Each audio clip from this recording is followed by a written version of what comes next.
Bonjour à tous, bonjour les gens. Bienvenue dans cette vidéo. On va traiter tout ce qui concerne les en-têtes et les pieds de page. Donc c'est des paramètres qui concernent normalement la mise en page, qui sera la prochaine vidéo.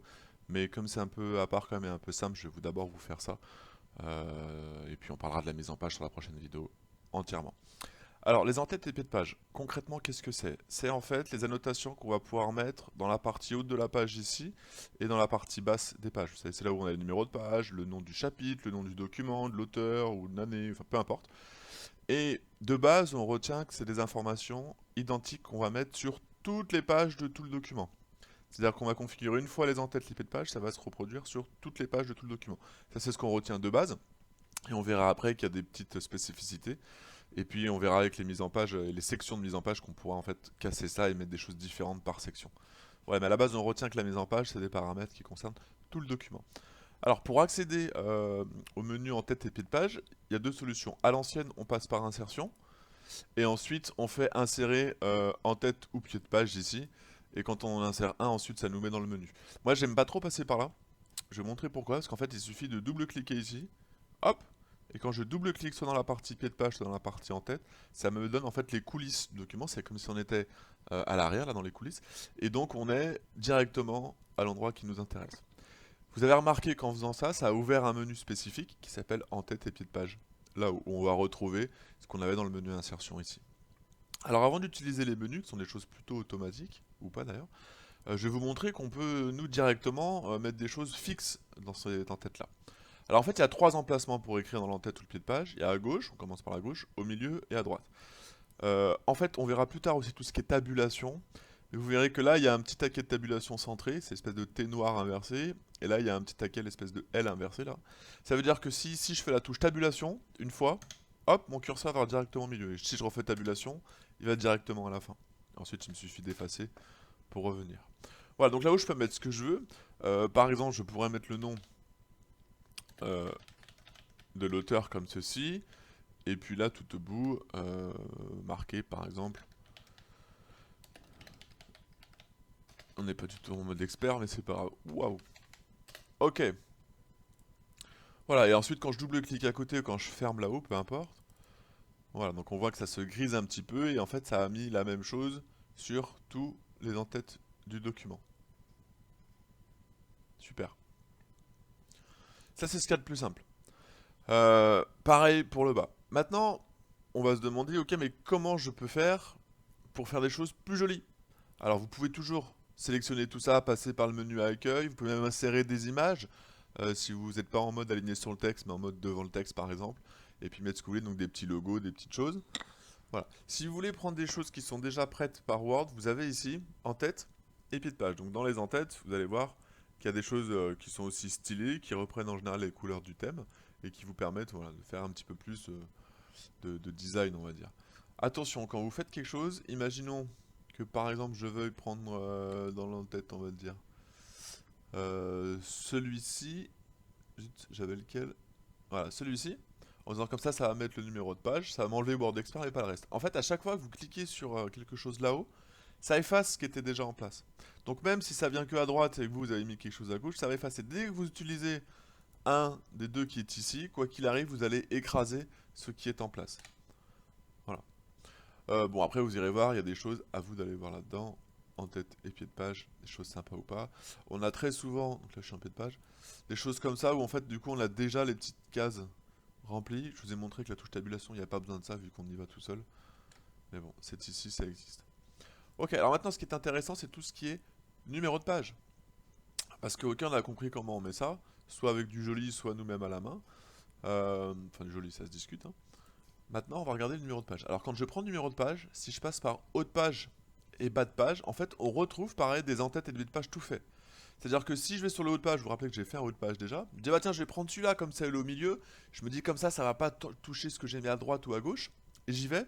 Et en fait, non, que dalle, ça enlève aussi l'en-tête qui était avant.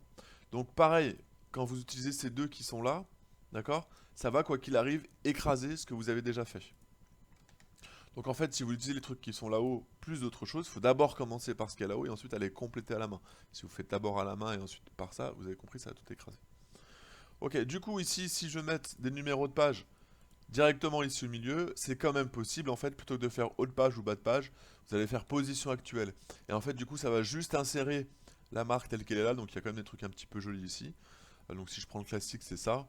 Et du coup, ça insère là où il y a votre curseur, donc dans la position actuelle. Et donc ça évite d'écraser tout le reste. Donc c'est en général la petite astuce à connaître, c'est position actuelle qui est ici. À noter quand même qu'il y a des gens qui pratiquent de plus en plus les numéros de page dans la marge. Si par exemple je prends celui-ci, hop là, du coup je l'ai là, et je l'ai à chaque fois ici. Et alors il y en a qui se disent, mais c'est bizarre, est-ce qu'on est dans l'entête dans le pied de page? Oui, en fait l'entête et le pied de page, c'est les coulisses du document, mais derrière tout le document. C'est-à-dire qu'on a accès facilement en haut et en bas, mais en fait une forme, on peut aussi la glisser dans l'entête et le pied de page. Et c'est pour ça qu'ensuite, quand je sors en double-cliquant, bah, je peux pas cliquer dedans de la même manière que je peux pas cliquer ici, quoi. Voilà, mais on l'aura quand même sur chaque page. Voilà, c'était juste le petit truc pour savoir ça. Juste par rapport au numéro de page, vous verrez qu'il y a des formats des numéros de page qui nous permettent de feinter un petit peu. Par défaut, toutes les sections se suivent, donc on a du document, enfin de la page 1 jusqu'à la fin. Peu importe si il y a des sections, on verra tout à l'heure. Mais on pourrait demander ce que le document commence à tel ou tel numéro. Donc notamment le grand classique, c'est de faire commencer la numérotation de page à 0 quand on a une page de garde, et vous verrez qu'après on fera en sorte de ne pas faire apparaître le 0 sur la page de garde. Mais comme ça la page de garde n'est pas numérotée, quand on ouvre et qu'on tombe sur la première page avec l'intro ou le sommaire, on aura directement le numéro 1.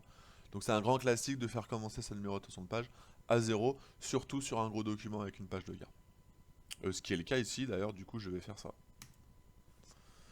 Voilà, donc on voit là-haut que j'ai mon 0, et là j'ai la page 1. Bon, entre nous, c'est pas ici que je vais mettre mes numéros de page, moi, c'est ici. Donc je peux le faire aussi comme ça, comme je vous l'ai dit. Voilà. Bon, vous irez voir, il y a plein de choses, notamment il y a les pages X sur Y, pour dire page 1 sur temps, page temps sur temps, etc. Voilà, alors si on veut un petit peu plus de skills, entre guillemets, on a ici tout ce qui est date et heure, par exemple. Où vous pouvez choisir de mettre la date, mais surtout, et l'heure, mais surtout demander que ça se mette à jour automatiquement. Donc ça c'est très pratique quand vous avez des documents que vous réimprimez régulièrement et que vous ne savez plus quelle est la date de la dernière mise à jour, dernière impression. Il suffit de cocher ça. Voilà, ça c'est les choses de base à savoir sur les entêtes et pieds de page. Maintenant, ça c'est de la navigation, hein, c'est pour se promener du précédent, atteindre l'entête, atteindre le pied de page, ou aller sur le précédent, le suivant. Maintenant, il y a des options ici qui sont super intéressantes. Ouah, ouah, ouah. Voilà. Qui sont par exemple la première page différente. Je vous ai dit que la première page pouvait faire en sorte de le faire différemment. Vous voyez que partout c'est écrit en tête et pieds de page ici. Une fois que je clique sur première page différente, hop, déjà automatiquement, donc page 2 ça va pas bouger. Page 1 non plus que voilà. Mais ici on voit bien que déjà c'est plus écrit en tête et pied de page, c'est écrit premier pied de page et première en tête. Et on voit que tout a disparu. Donc c'est comme ça que je peux faire une couverture sans le numéro de page, d'accord? Mais c'est aussi comme ça que je peux mettre quelque chose de différent. Alors en général sur la couverture d'expérience, on met rien dans les entêtes pied de page parce qu'on a déjà la couverture qui nous permet de mettre toutes les informations qui nous intéressent. Donc voilà, ça me permet d'avoir vraiment un truc différent. Et l'autre option qui est ici, c'est pour avoir les pages paires et impaires différentes, ce qui fait qu'après vous avez toujours écrit pied de page pair, pied de page impair. Donc du coup par défaut, il a gardé ce que j'ai mis pour les pieds de page impairs, et à moi d'aller remplir les pieds de page pairs. Ça c'est un grand classique quand on imprime en recto verso. Parce que du coup on a toujours deux pages sous les yeux, une paire et une impaire, et du coup c'est un petit peu bête de répéter les mêmes informations sur les deux pages. Du coup on peut faire page pair et impair différents. Du coup si on fait le calcul, si je coche mes deux cases d'options ici, je peux avoir trois type d'entête et de pied de page sur la même section, le même document au début. Donc c'est-à-dire que je vais avoir la première page, les pages paires, les pages impaires. Voilà. Et si je décoche tout ça, eh ben c'est le même pied de page et en tête pour tout le document. Voilà. Le reste c'est assez intuitif, je vous montrerai dans les voir, ou trop technique. Là il vous repropose aussi les images, etc. Vous pouvez le faire comme je vous ai montré la dernière fois sans passer par ces menus-là. Et ensuite on a quelque chose dans Quick Part. Donc ça c'est le côté beaucoup plus technique. Vous pouvez demander d'insérer les propriétés du document. D'accord? Donc il va vous mettre des champs dynamiques, c'est-à-dire que ça va se mettre à jour si le champ, si la propriété du document change, si vous allez changer le nom de l'auteur, ces choses-là, tout ça, ça va changer. Mais vous pouvez indirectement les chercher, il va chercher en fait dans les, ce qu'on appelle les métadonnées du fichier, donc les données qui sont, les informations qui sont autour du fichier. Voilà. Et ensuite vous avez champ, donc là c'est plus technique, mais ça vous permet, via des codes, par exemple si vous faites ça, ça va rentrer la date, donc c'est la même chose que le bouton qu'on avait là-haut, d'accord? Avec des options en plus. Vous pouvez mettre l'heure. D'accord. Et ensuite, vous avez page et nombre de pages. Par exemple, si vous avez page, ça va vous dire à quelle page on est. Et si vous faites num page au pluriel, ça vous dira le nombre de pages au total. Voilà. Donc par exemple, on va se mettre là à côté, c'est un peu bizarre, mais pourquoi pas, je vais le faire ici. Ouais, très bien. On va se mettre là. Et imaginez que je fais ceci et la page. Hop, quick part champ. Et là, je vais mettre la page. Le code de page. Tac. Voilà. Et vous voyez, si vous regardez bien, c'est grisé en fait. Voilà. Sur un total de... Et là, je vais chercher num page. Hop. Voilà. Et donc, on voit bien là-dedans que j'ai deux champs qui sont dynamiques. Le reste est statique. D'accord. Donc, si je clique à côté, que maintenant je vais voir les autres. Ceci, la page 2 sur un total de 15. 3 sur un total de 15. Et si je rajoute des pages, le total va changer aussi. Voilà. Donc, c'était juste pour vous montrer qu'on a aussi dans QuickPart des champs dynamiques un peu à tout va. Il y en a plein dont je me sers jamais, d'autres que je sais même pas à quoi ça sert. Allez voir, moi ce qui m'intéresse peut-être c'est l'auteur. On a aussi celui qui nous permet de savoir l'emplacement du document. On a aussi celui qui nous permet de savoir le nom du fichier, la taille du fichier. Voilà, en gros, vous ferez le tour par vous-même, vous testerez, c'est un peu technique. Normalement, ce que je vous ai montré, ça va vous suffire pour ça. Voilà tout ce que j'avais à dire pour l'instant sur les entêtes et les pieds de page. Je vous souhaite une bonne vision pour la suite des vidéos. Et surtout, ratez pas la prochaine qui concerne la mise en page. T'as le tout les gens, à bientôt.